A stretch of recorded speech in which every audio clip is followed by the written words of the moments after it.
Hello friends, स्वागत है आप सभी का हमारे चैनल BTUP स्टडी पॉइंट में। और फ्रेंड, बात करने वाले हैं पॉलिटेक्निक के एंट्रेंस एग्जामिनेशन से रिलेटेड। आपका जो यहाँ पे क्रैश कोर्स चल रहा था उसका आज 11वां दिन है और आज का क्लास दोस्त बहुत ही बेहतरीन होने वाला है, जिसमें हम केमिस्ट्री के ऐसे टॉपिक को कवर करेंगे जो कि एंट्रेंस एग्जामिनेशन में बार बार पूछा जाता है। तो वीडियो को दोस्त आप एंड तक देखिएगा ताकि एक एक पॉइंट आपको क्लियर हो सके। और जितने भी यहाँ पे नए स्टूडेंट जुड़े हुए हैं, चैनल को दोस्त आप सब्सक्राइब करें ताकि इसी तरह के वीडियो और इन्फॉर्मेशन की जानकारी आपको सबसे पहले मिल सके। तो चलते हैं यहाँ पे क्लासेस को स्टार्ट करते हैं। और दोस्त, अभी तक आपने हमारे प्रीवियस क्लासेस जैसा कि मैंने यहाँ पे 10 क्लासेस को करा चुके हैं, तो उसको आपने अभी तक नहीं देखा है तो नीचे दोस्त आपको डिस्क्रिप्शन में लिंक मिल जाएगा। पॉलिटेक्निक क्रैश कोर्स के नाम से आपको प्लेलिस्ट मिल जाएगा, वहाँ पे दोस्त सभी वीडियोस पड़े हुए हैं। एक एक वीडियो को आप अच्छी तरीके से वॉच करिए और एक एक पॉइंट को समझने की कोशिश करिएगा वहाँ पे। तो चलते हैं दोस्त, हम आज की क्लासेस को स्टार्ट करते हैं। तो आज का दोस्त यहाँ पे पहला क्वेश्चन है प्लास्टर ऑफ पेरिस, जो कि बहुत ही ज़्यादा इंपॉर्टेंट क्वेश्चन है। वेरी वेरी इंपॉर्टेंट क्वेश्चन है, आप सब नोट कर लीजिए। इसका जो प्लास्टर ऑफ पेरिस का रासायनिक सूत्र होता है वो होता है CaSO4 हाफ H2O, जिसे हम कैल्शियम सल्फेट हेमीहाइड्रेट के नाम से जानते हैं। फिर से आप सुन लीजिए, इसका जो रासायनिक सूत्र होता है वो होता है CaSO4 हाफ H2O होता है, जिसे हम कैल्शियम सल्फेट हेमीहाइड्रेट के नाम से जानते हैं। इससे रिलेटेड दोस्त मैं यहाँ पे कुछ आपको पॉइंट बता रहा हूँ जो कि दोस्त आप एंट्रेंस एग्जामिनेशन के लिए आपको बहुत ही ज़्यादा इम्पोर्टेंट है यहाँ पे। तो दोस्त, यहाँ पे हम पहली पॉइंट पे बात करेंगे कि जो आपका यहाँ पे जिप्सम का क्या है। पहले मैं रासायनिक सूत्र बताऊंगा। जिप्सम का जो आपका रासायनिक फार्मूला होता है, केमिकल फार्मूला होता है, वो होता है CaSO4 2H2O। ये क्या है दोस्त, आपका जिप्सम का फार्मूला होता है। प्लास्टर ऑफ पेरिस की जल से क्रिया कराने पर जिप्सम बनता है। क्या बनता है दोस्त? जिप्सम बनता है। यह क्रिया प्लास्टर ऑफ पेरिस का जमना कहलाता है। ठीक है, जिसका यहाँ पे जिप्सम का फार्मूला जो होता है CuSO4 2H2O। ये दोस्त इंपॉर्टेंट है, पॉइंट आप नोट करिएगा। दूसरे पॉइंट पे दोस्त हम बात करेंगे यहाँ पे। तो दूसरा पॉइंट है एल्यूमिना अधिक होने पर सीमेंट शीघ्र जमने लगता है। और सीमेंट के जमने में लगने वाले समय को बढ़ाने के लिए क्या करते हैं, वहाँ पे हम जिप्सम का उपयोग करते हैं। जिप्सम वहाँ पे मिलाते हैं, जिससे कि सीमेंट जो जल्दी जमता है वो जमने की क्रिया को थोड़ा सा वहाँ पे बढ़ाया जा सके, इसके लिए जिप्सम मिलाया जाता है, जिसका रासायनिक सूत्र होता है CuSO4 2H2O। चलते हैं दोस्त हम यहाँ पे अगले क्वेश्चन की ओर। और जितने भी यहाँ पे नए स्टूडेंट हैं, आप सभी चैनल को जरूर सब्सक्राइब कर लें। बात करेंगे दोस्त हम यहाँ पे अगले क्वेश्चन की। तो फ्रेंड, यहाँ पे सेकेंड क्वेश्चन है अर्धपारगम्य झिल्ली रासायनिक रूप से है। तो रासायनिक रूप से क्या है दोस्त, यहाँ पे कॉपर फेरोसाइनाइड। क्या है दोस्त?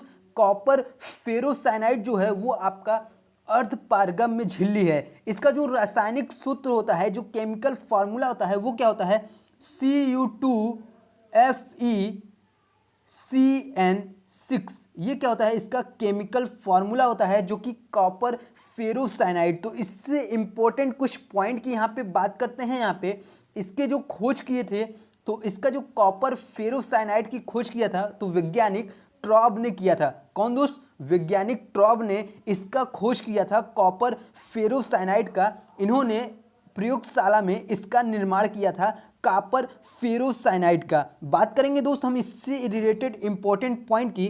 तो पहले पॉइंट पे हम बात करते हैं यहाँ पे एक कृत्रिम अर्धपारगम्य झिल्ली। तो आपका कैल्शियम फास्फेट जो होता है, कैल्शियम फास्फेट, ये आपका एक कृत्रिम अर्धपारगम्य झिल्ली है, जिसका रासायनिक जो सूत्र होता है Ca3PO4 का ट्वाइस। ये क्या है दोस्त? ये आपका कैल्शियम फास्फेट है, जो कि एक कृत्रिम अर्धपारगम्य झिल्ली है। ठीक है, यहाँ पे दोस्त हम बात करेंगे कि जो आपका अर्धपारगम्य झिल्ली होता है ये क्या होता है। तो वे झिल्लियाँ जिनसे केवल विलायक के अणु आर पार निकल जाते हैं, परंतु विलेय के अणु आपस में आर पार नहीं गुजर पाते हैं, तो ऐसी झिल्ली को हम अर्धपारगम्य झिल्ली कहते हैं। परासरण की क्रिया में अर्धपारगम्य झिल्ली की उपस्थिति में ही होती है, जो आपकी परासरण की क्रिया होती है। तो जितने दोस्त यहाँ पे पॉइंट बताएं, आप सभी लोग पॉइंट को नोट करिएगा, ताकि दोस्त एंट्रेंस एग्जामिनेशन में अगर इस पॉइंट से क्वेश्चन बनते हैं तो आप वहाँ पे क्वेश्चन को आसानी से सॉल्व कर पाएं। तो हम दोस्त बात करेंगे अगले क्वेश्चन की ओर यहाँ पे। तो अगला क्वेश्चन है दोस्त यहाँ पे, कौन सी धातु स्वतंत्र अवस्था में नहीं पाई जाती? तो जो आपका एल्युमिनियम है दोस्त, एल्युमिनियम ये आपका प्रकृति में स्वतंत्र अवस्था में नहीं पाई जाती। तो कौन कौन सी क्यों नहीं पाई जाती? क्योंकि जो इसकी सक्रियता है, जो आपकी एल्युमिनियम की सक्रियता है, ये क्या होती है? अधिक होती है। एल्युमिनियम की सक्रियता अधिक होती है। अगर हम बात करें यहाँ पे Cu, क्या है दोस्त यहाँ पे, अगर हम बात करें Cu की, कॉपर की बात करें, या यहाँ पे Ag की बात करें चांदी की, या यहाँ पे Au सोना की बात करें, इन सभी की जो रासायनिक सक्रियता होती है ये क्या होती है? कम होती है। इस कारण क्या है, ये आपकी स्वतंत्र अवस्था में पाई जाती है। जो आपकी कार्बन क्या है, कॉपर, ये आपका जो कॉपर है, चांदी है, Ag सोना है, ये क्या है? प्रकृति में स्वतंत्र अवस्था में पाई जाती है, क्योंकि इसकी रासायनिक सक्रियता कम होती है। ठीक है, जबकि यहाँ पे एल्युमिनियम जो है, इसकी रासायनिक सक्रियता अधिक होने के कारण यह आपकी प्रकृति में स्वतंत्र अवस्था में नहीं पाई जाती। इससे रिलेटेड दोस्त यहाँ पे अगर हम बात करें सुहागा, आपने सुना होगा यहाँ पे सुहागा का फॉर्मूला एंट्रेंस एग्जामिनेशन में बहुत बार पूछ चुका है। तो यहाँ पे सुहागा, जिसे हम बोरेक्स के नाम से भी जानते हैं, तो इसका जो फॉर्मूला होता है वो होता है Na2B4O7 10H2O। ये क्या होता है? ये आपका सुहागा होता है, जिसे हम बोरेक्स के नाम से जानते हैं। ये दोस्त बहुत बार एंट्रेंस एग्जामिनेशन में पूछ चुका है कि सुहागा का फार्मूला निम्न में से कौन सा है? तो उसका जो फार्मूला होता है वो होता है Na2B4O7 10H2O। अगर हम दोस्त यहाँ पे बात करें कि भू प्रॉपर्टी में सर्वाधिक मात्रा में जो पाया जाता है वो आपका ऑक्सीजन तत्व सर्वाधिक मात्रा में पाया जाता है। अगर हम यही उपस्थित धातु की बात करें तो जो आपका एल्युमिनियम है वो आपका सबसे अधिक यहाँ पे पाया जाता है, एल्युमिनियम धातु जो है। हम दोस्त यहाँ पे बात करेंगे अगले क्वेश्चन की ओर। तो अगला क्वेश्चन को यहाँ पे देखते हैं। अगला क्वेश्चन है दोस्त यहाँ पे, पेनिसिलिन का आविष्कार सर्वप्रथम किसने किया? तो यहाँ पे जो पेनिसिलिन का आविष्कार किया था वो वैज्ञानिक अलेक्जेंडर, क्या दोस्त? अलेक्जेंडर फ्लेमिंग ने किया था पेनिसिलिन का आविष्कार। ठीक है, यहाँ पे दोस्त जो पेनिसिलिन का आणविक सूत्र होता है, अगर यहाँ पे आणविक सूत्र की बात करें तो RC9H11N2O4S होता है, जो आपका पेनिसिलिन होता है। यह क्या होता है? ध्यान से समझिएगा, एक एक पॉइंट आपको यहाँ पे क्लियर हो जाएगा। जो आपके वैज्ञानिक थे अलेक्जेंडर फ्लेमिंग ने सबसे पहले क्या किया, इन्होंने प्रतिजैविक पेनिसिलिन की खोज की। पेनिसिलिन नामक यहाँ पे फफूंदे से की थी। किससे दोस्त? पेनिसिलियम नामक फफूंदी से इसका खोज की थी। ठीक है, यहाँ पे दोस्त हम इंपॉर्टेंट पॉइंट की बात करते हैं। तो पहले पॉइंट पे आप ध्यान से समझिएगा। पहला पॉइंट है प्रतिजैविक सूक्ष्म जीवों द्वारा प्राप्त किए जाते हैं। ये जो प्राप्त किए जाते हैं पेनिसिलिन, ये आपका प्रतिजैविक सूक्ष्म जीवों द्वारा प्राप्त किए जाते हैं। दूसरे पॉइंट पे दोस्त हम यहाँ पे बात करेंगे, जो आपके प्रतिजैविक होते हैं हानिकारक सूक्ष्म जीवों की वृद्धि या उसे समाप्त करने के लिए प्रयोग किए जाते हैं, जो आपके प्रतिजैविक होते हैं। ठीक है, जो आपकी प्रतिजैविक होते हैं वो सूक्ष्म जीवों की वृद्धि रोकने या उन्हें समाप्त करने के लिए प्रयोग किए जाते हैं, जो कि हानिकारक सूक्ष्म होते हैं। हम यहाँ पे दोस्त बात करेंगे तीसरे पॉइंट की। तो तीसरा पॉइंट है जो आपका स्ट्रेप्टोमाइसिन होता है, ये आपका एक प्रतिजैविक है। क्या है दोस्त? प्रतिजैविक है यहाँ पे, जो आपका एक स्ट्रेप्टोमाइसिन है। हम बात करेंगे दोस्त यहाँ पे अगले क्वेश्चन की। तो आशा करते हैं सभी जितने पॉइंट बता रहे हैं आपको यहाँ पे क्लियर यहाँ पे समझ में आ रहा है। यहाँ पे दोस्त अगला क्वेश्चन है, निम्नलिखित में से कौन सा यौगिक एरोमेटिक है? तो कौन सा यौगिक एरोमेटिक है यहाँ पे ध्यान से समझिएगा। इसमें से आपका जो नेफ्थलीन है, बेंजीन है, पायरोल है, ये सभी क्या है? एरोमेटिक, क्या है दोस्त यहाँ पे एरोमेटिक यौगिक हैं। इसके अलावा और भी हैं जैसे फ्यूरेन, पिरिडीन, थायोफिन, ये सभी क्या है आपके, ये सभी भी आपके एरोमेटिक यौगिक हैं। ये क्या होते हैं, ये आपके विषम चक्री होते हैं। कैसे होते हैं दोस्त, विषम चक्री होते हैं। तो इसका करेक्ट आंसर डी है। उपरोक्त सभी ये जो हैं वो आपके एरोमेटिक यौगिक हैं। ठीक है, एरोमेटिक यौगिक वे कार्बनिक यौगिक हैं जिनमें एरोमेटिकता का गुण होता है। ठीक है, बात करेंगे दोस्त हम यहाँ पे कुछ इंपॉर्टेंट पॉइंट की क्वेश्चन से रिलेटेड। तो पहले दोस्त पॉइंट पे बात करते हैं, सभी एरोमेटिक यौगिक चक्रीय असंतृप्त समतली यौगिक हैं। जो आपके एरोमेटिक यौगिक देख रहे हैं ये सभी ऐसे जो यौगिक हैं सभी चक्रीय असंतृप्त समतली यौगिक हैं। बात करेंगे दोस्त हम यहाँ पे दूसरे पॉइंट की। तो दूसरा पॉइंट है, इन यौगिक का जो स्थायित्व होता है ये आपका उच्च होता है तथा ये आसानी से ऑक्सीकृत नहीं होते जो एरोमेटिक यौगिक होते हैं। हम दोस्त यहाँ पे बात करेंगे तीसरे पॉइंट की। तो इन यौगिकों में पाई इलेक्ट्रॉन पूर्ण विस्थापन से भाग लेते हैं जो कि आपके पाई इलेक्ट्रॉन होते हैं। ये क्या होते हैं, पूर्ण विस्थापन से इनमें भाग लेते हैं एरोमेटिक यौगिक में। हम दोस्त यहाँ पे चलते हैं अगले क्वेश्चन की ओर। तो अगला क्वेश्चन यहाँ पे देखते हैं, पृथ्वी पर पाई जाने वाली धातु में से कौन प्रतिशतता भार के अनुसार अधिकतम है। तो यहाँ पे जो आपका एल्युमिनियम है, एल्युमिनियम जो है दोस्त वो आपका क्या है, प्रकृति में सबसे पाई जाने वाली धातु। अगर जो आपका ऑक्सीजन और सिलिकॉन के बाद सबसे सर्वाधिक पाई जाने वाली तत्व है। ठीक है, सर्वाधिक पाई जाने वाली तत्व क्या है, यहाँ पे एल्युमिनियम है जो कि ऑक्सीजन और सिलिकॉन के यहाँ पे बाद में आता है। यहाँ पे दोस्त हम बात करेंगे कुछ इंपॉर्टेंट पॉइंट की इससे रिलेटेड। तो यहाँ पे दोस्त आप ध्यान से समझिएगा। पहले पॉइंट पे बात करते हैं, कार्बन डाइऑक्साइड और SiO2 ये क्या है, आपके अम्लीय ऑक्साइड हैं। यहाँ पे दोस्त CO2 और SiO2 ये क्या है, ये आपके अम्लीय ऑक्साइड हैं। कैसे हैं दोस्त, अम्लीय ऑक्साइड हैं। यहाँ पे दोस्त हम बात करेंगे दूसरे पॉइंट की। तो आपने डायमंड, जो आपके डायमंड है इसमें प्रत्येक कार्बन में sp3 संकरण होता है। इसका दोस्त sp3 संकरण होता है जो आपका डायमंड में प्रत्येक कार्बन परमाणु पर sp3 संकरण होता है। अगर दोस्त यहाँ पे हम तीसरे पॉइंट की बात करें ग्रेफाइट, तो ग्रेफाइट पे जो होता है वो आपका sp2 संकरण होता है। प्रत्येक कार्बन परमाणु पर sp2 संकरण होता है ग्रेफाइट में। ठीक है, यहाँ पे हम बात करेंगे फुलरिन्स। फुलरिन्स आपने नाम सुना होगा, इसे हम C60 से प्रदर्शित करते हैं। किसे दोस्त, C60 से प्रदर्शित करते हैं जो आपका फुलरिन्स होता है। तो चलते हैं दोस्त हम यहाँ पे जितने यहाँ पे इंपॉर्टेंट पॉइंट बता रहे हैं आप सब इसको नोट डाउन जरूर करिएगा ताकि दोस्त बाद में आप इसका रिवीजन आसानी से कर सकें। हम यहाँ पे दोस्त बात करेंगे अगले क्वेश्चन की ओर। तो अगला क्वेश्चन है दोस्त इंपॉर्टेंट क्वेश्चन है, प्लांक स्थिरांक का मान क्या है।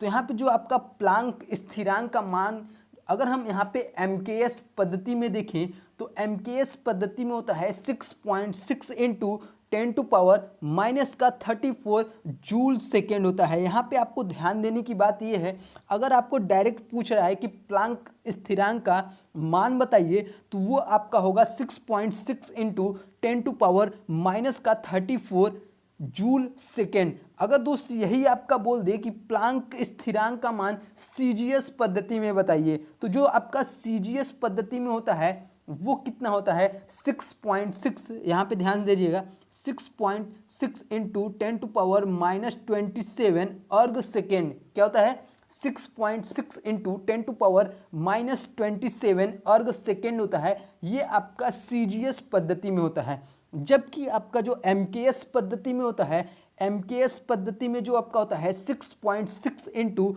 10⁻⁻34 जूल सेकेंड होता है। दोस्त यहाँ पे इंपॉर्टेंट अगर बात करें यहाँ पे पॉइंट की, तो पहले पॉइंट की बात करें, एक आपने सुना होगा क्वांटा की ऊर्जा। एक जो क्वांटा की ऊर्जा होती है उसे हम E बराबर hc अपान में लैम्डा से प्रदर्शित करते हैं। E बराबर hc अपान में लैम्डा, जो कि एक क्वांटा की ऊर्जा होती है। क्या होती है दोस्त, क्वांटा की ऊर्जा होती है, जहाँ पे आपका H जो है H जो है वो आपका क्या है, प्लांक स्थिरांक है, जबकि जो आपका C है यहाँ पे, C आपका प्रकाश की चाल है।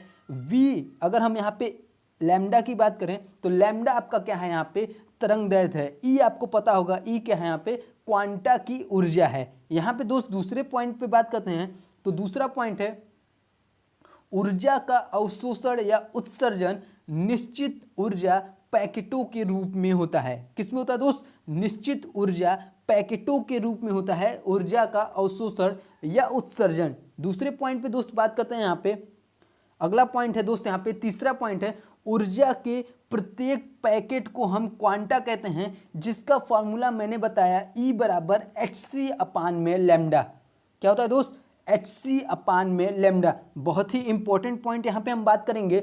चौथा पॉइंट होता है, आपने विबग्योर का नाम सुना होगा दोस्त, यहाँ पे आपने विबग्योर का नाम सुना होगा। तो विबग्योर क्या है दोस्त, अगर हम यहाँ पे इस साइड चलते हैं, ठीक है, बढ़ते हुए क्रम को यहाँ पे देखते हैं, तो लैम्डा का जो मान होता है, अर्थात यहाँ पे जो तरंगदैर्ध्य होती है, तरंगदैर्ध्य आपकी बढ़ती है।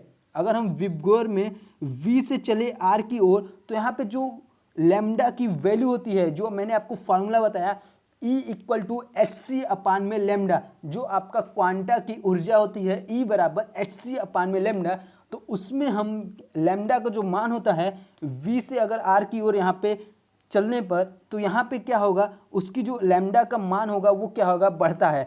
जबकि अगर यहाँ पे क्वांटा की ऊर्जा की बात करें, तो क्वांटा की ऊर्जा अगर हम इस साइड चलेंगे तो घटता हुआ चलेगा। क्या दोस्त, घटता हुआ चलेगा, अर्थात जो आपका रेड होगा इसमें आपका यहाँ पे सबसे कम होगा। ठीक है, सबसे कम होगा। ठीक है, बात करते हैं दोस्त हम यहाँ पे अगले क्वेश्चन की। तो जितने इससे रिलेटेड जितने आपके क्वेश्चन बताएं प्लांक स्थिरांक से रिलेटेड, सभी क्वेश्चन दोस्त आपके लिए इंपॉर्टेंट हैं, तो आप सभी नोट डाउन जरूर करिएगा, ताकि दोस्त एंट्रेंस एग्जामिनेशन में आप रिवीजन कर सके। हम बात करेंगे दोस्त यहाँ पे अगले क्वेश्चन की। तो अगला क्वेश्चन है दोस्त यहाँ पे, नाभिकीय रिएक्टर में कैडमियम प्रयुक्त होता है। तो नाभिकीय रिएक्टर में जो कैडमियम प्रयुक्त होता है वो आपका न्यूट्रॉन अवशोषक के रूप में प्रयोग होता है। किसमें दोस्त, न्यूट्रॉन अवशोषक के रूप में प्रयोग होता है। नाभिकीय रिएक्टर में श्रृंखला अभिक्रिया की दर को नियंत्रित करने के लिए कैडमियम अथवा बोरान की छड़ों का प्रयोग किया जाता है। किसको दोस्त, यहाँ पे जो आपकी नाभिकीय रिएक्टर में श्रृंखला अभिक्रिया को दर को नियंत्रित करने के लिए हम क्या करते हैं, कैडमियम अथवा बोरान से बनी छड़ों का उपयोग करते हैं, जो कि न्यूट्रॉन अवशोषक का कार्य करती है। ठीक है, तो इसलिए इसका करेक्ट आंसर यहाँ पे डी है। इससे रिलेटेड हम यहाँ पे दोस्त कुछ ऐसे पॉइंट बताएंगे जो कि दोस्त आपके लिए बहुत ही ज़्यादा इंपॉर्टेंट है।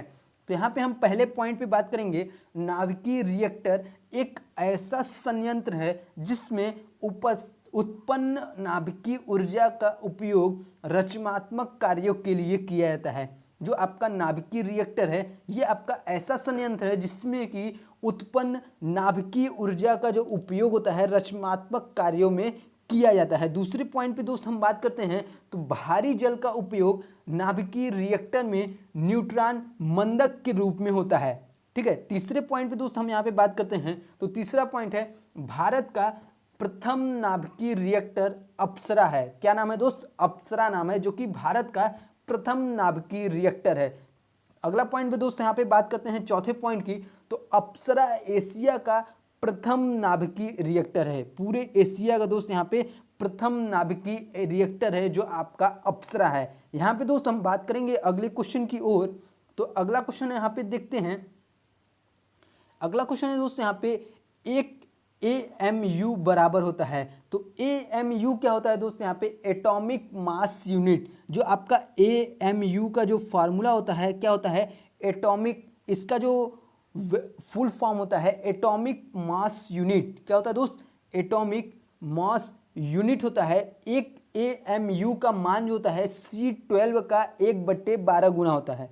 अर्थात जो इसका करेक्ट आंसर है वो आपका ए है, C12 का 1/12 गुना होता है, जो आपका एक AMU का मान होता है। अर्थात एक AMU कार्बन 6 यहाँ पे C612 परमाणु के द्रव्यमान के 12वें भाग के बराबर होता है। किसके दोस्त, जो आपका कार्बन C612 परमाणु के द्रव्यमान के 12वें भाग के बराबर होता है। जो आपका एक AMU का मान होता है, एक एटॉमिक मास यूनिट की जो वैल्यू होती है वो क्या होता है, C612 परमाणु के द्रव्यमान के 12वें भाग के बराबर होता है। यहाँ पे दोस्त कुछ इंपॉर्टेंट यहाँ पे पॉइंट बताएंगे आपको, नोट डाउन करिएगा सभी पॉइंटों को। पहला पॉइंट है दोस्त यहाँ पे E इक्वल टू mc²। यहाँ पे E इक्वल टू mc² क्या है, ये आपका आइंस्टीन का द्रव्यमान ऊर्जा समीकरण है। क्या है दोस्त,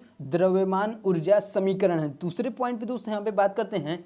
दूसरा पॉइंट है नाभिकीय संलयन के लिए अति उच्च ताप तथा अति उच्च दाब की आवश्यकता होती है नाभिकीय संलयन के लिए। तीसरे पॉइंट पे दोस्त यहाँ पे बात करते हैं वायु, जल तथा कार्बन डाइऑक्साइड रिएक्टर में शीतलक के रूप में प्रयोग किए जाते हैं।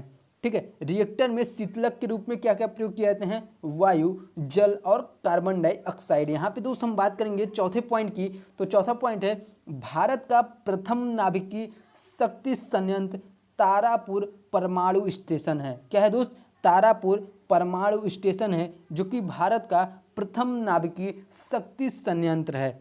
तो आज के लिए दोस्त इतना ही। मिलते हैं दोस्त हम नेक्स्ट क्लासेस में फिजिक्स के ज़बरदस्त क्वेश्चनों की तरह एक एक पॉइंट दोस्त आपको अच्छे से दोस्त वहाँ पे बताएंगे। और जितने भी यहाँ पे नए स्टूडेंट जुड़े हुए हैं सभी लोग दोस्त चैनल को सब्सक्राइब करके बेल आइकन को प्रेस करिएगा ताकि दोस्त इसी तरह की वीडियो की इन्फॉर्मेशन आपको लगातार मिल सके।